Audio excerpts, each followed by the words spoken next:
السلام عليكم الغزالات ومرحبا بكم في فيديو جديد. اليوم ان شاء الله غادي نشارك معكم الملوزه او الغريبه ديال القرقاع اللي كتجي خطيره معلكه مقادير مضبوطه، ثمن البيع، عدد الحبات، كل شيء غادي تعرفيه في هذا الفيديو. ما عليك الا انك تبقاي من الاول حتى الاخير ديال الفيديو، تسجليه لو بارطاج لو ماكسيموم، القليب ولي كومونتير، واي حاجه ما فهمتيهاش ولا بغيتي ننزلها لك خليها لي كيف ما العاده في لي كومونتير، ونمشيو على بركه الله للمقادير والطريقه ديال التحضير. بالنسبه للمقادير اللي غادي نحتاجوهم هو القرقاع اولا الجوز اللي كمكون رئيسي. غادي نحتاجو 500 غرام نتاع القرقاع. شعلت الفران البنات، النار مجهده وطفيت عليه ودخلته في واحد الصني واحد ل 10 دقائق 15 دقيقه وخرجته. هنايا لا مارك اللي استعملت هي هذه البنات، كناخذو من غرون فري، لا كاليتي ديالو زويونه بزاف، ما فيهش نهائيا اللي مر وزويون، كيعجبني لا كاليتي ديالو جديده. هنايا غادي ناخذ هاد 500 غرام البنات نتاع القرقاع كيف ما قلت لكم. بعد ما وضعتها في الفرن غادي ناخذها مع 125 غرام نتاع السكر حبيبات، غادي نطحنهم وغادي تشوفوا معايا القوام ديالو كي غادي يجي. من الاحسن البنات ما تطحنوهش بزاف. علاش درت غير 125 غرام ديال السكر؟ لحقاش غادي نزيد واحد المكون حلو وغادي تكون الحلاوه ديالو مزيانه. هنايا كيف ما شفتوا كتكون غير حبيبات. وضعت ملعقه صغيره غير ممتلئه، يعني ماشي مقبه، نتاع خميره الحلويات ما يعادل 4 غرام. واحد القبيصه ديال الملح البنات، بيضه وصفار بيضه. البياض الاخر غادي نخليوه نحتاجو من بعد. غادي نحتاج كذلك 2 ديال الملاعق ديال ماء الزهر اللي هما كبار كيف ما شفتوا معايا. وغادي نضيف كذلك 2 ديال الملاعق كبار ديال الزبده اللي تكون دايبه نوعيه جيده.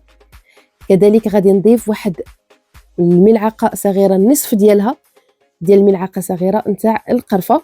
وغادي نخلط المكونات جيدا. هنا البنات نسيت ملعقه ديال الجليكوز، غادي نضيفها دابا وغادي نجمع الخليط كيف ما غادي تشوفوا معايا.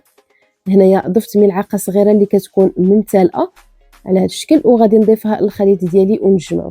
كيف ما قلت لكم البنات القرقاع ما تطحنوهش بزاف وما تخليوش حبيبات كبارين، حبيبات ولكن كيجي رطيط من ديك الحبيبات غير قوقين باش ما يطلق لكمش الزيت من تكونوا تطحنوه. هنايا عندي بياض البيض اللي خليته، عندي القرقاع حبيبات حبات اولا يعني فصوص هكاك باينين، سكر ثقيل وماء الزهر باش غادي ندير غير يدي هكا باش انه ما يتسقليش في يدي الخليط.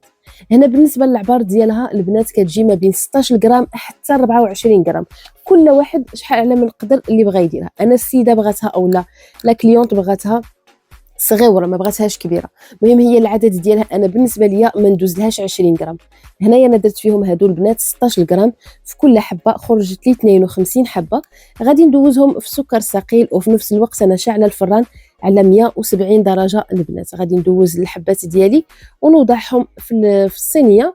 بعد ما غادي يكون الفران سخون عاد غادي ندخلهم. هنا البنات غادي ناخذ البياض ديال البيضه اللي كنت وريتها لكم في الاول، كنغطس كيف ما شفتوا معايا القرقاعه وكنوضعها فوق الحبات نتاع الملوزه او الغريبه ديالي على هذا الشكل، ونحاول انني نضغط شويه باش ان منها شويه نهبط ديك الكره، وفي نفس الوقت باش تلصق لي ديك القرقاع.